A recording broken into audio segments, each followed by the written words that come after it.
वर्णाश्रम धर्म को छोड़कर परधर्म या आभास धर्म का जो प्रचलन चलाते हैं उनको हम धर्म के रूप में स्वीकार नहीं कर सकते। बिल्कुल नहीं। तो उपमा धर्म क्या है और छल धर्म क्या है?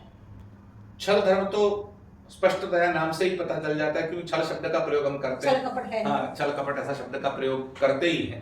तो जहां छल होता है, जो है उसका दूसरा अर्थ निकालकर, जो है वो मुख्य अर्थ को नहीं लेते, उसका दूसरा अर्थ निकालकर जो छल किया जाता है उसे ही हम छल धर्म कहते हैं। नहीं है वैसा अर्थ प्रस्थापित करना, स्वामीनारायण भगवान नहीं है लेकिन स्वामीनारायण भगवान है ऐसा स्थापित करना, ये छल धर्म है।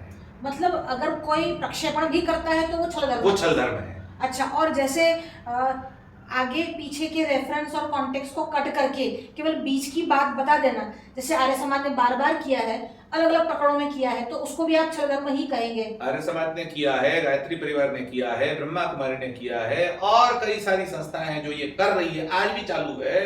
वो न आगे का न पीछे का, उनको जो मतलब मुझे ये स्वादिष्ट लगता है तो मैं उसमें से वो उठा लूंगा। आर्य समाज ने कहा कि पूरी गीता है 700 श्लोक की है, लेकिन वो 17 श्लोक ही हमको गीता से मंजूर है, बाकी सब प्रक्षेपण। जैसे उन्होंने वेदों में भी कहा कि हमको मंत्र भाग है, बाकी का वेद है ही नहीं। वेद नहीं मानते। तो ऐसा जो मुझे रुचि है और मेरे काम का है, शब्द के साथ जो उन्होंने किया, हाँ मेरी चीज है वो ले लेना है, और कड़वा कड़वा थू जो मुझे नहीं पसंद है वो नहीं चाहिए, हाँ। वो है ही नहीं उसका भाग, ये करना छल धर्म है, ये हमारे साथ छल है। इट्स काइंड ऑफ अर्धकुकुटी न्याय। बिल्कुल अर्धकुकुटी न्याय है।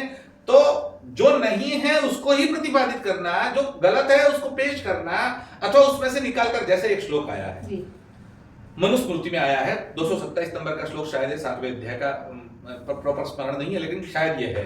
तो उसमें ये आया कि भाई मनुष्य ब्राह्मण से क्षत्रिय, वैश्य और शूद्र बन सकता है, लेकिन कब बन सकता है तो वो आगे पीछे के श्लोक में वो नहीं बताएंगे, वो खाली बन सकता है ये बात लिखी। अब उसमें आगे के श्लोक में क्या आया है, मेरे एक मित्र ने मुझे श्लोक भेजा कि ये तो आया है, मैंने कहा आगे का श्लोक देखो पहले। आगे 225 226 में क्या कहा है कि एक स्त्री का विवाह अगर दूसरे वर्ण में हो जाए, फिर उसकी पुत्री फिर उसी वर्ण में, फिर उसकी पुत्री उसी वर्ण में, 7 पीढ़ी तक चलता रहे, कन्या कन्या कन्या कन्या, और तब जाकर वो ब्राह्मण बन सकता है, उसके अलावा नहीं बन सकता। तो वो बात नहीं बताएंगे, बन सकता है वो बात बता देंगे। जैसे भगवत गीता के एक श्लोक के बारे में कहा गया है कि चातुर्वर्ण्यम मया सृष्टः गुण कर्म विभागश।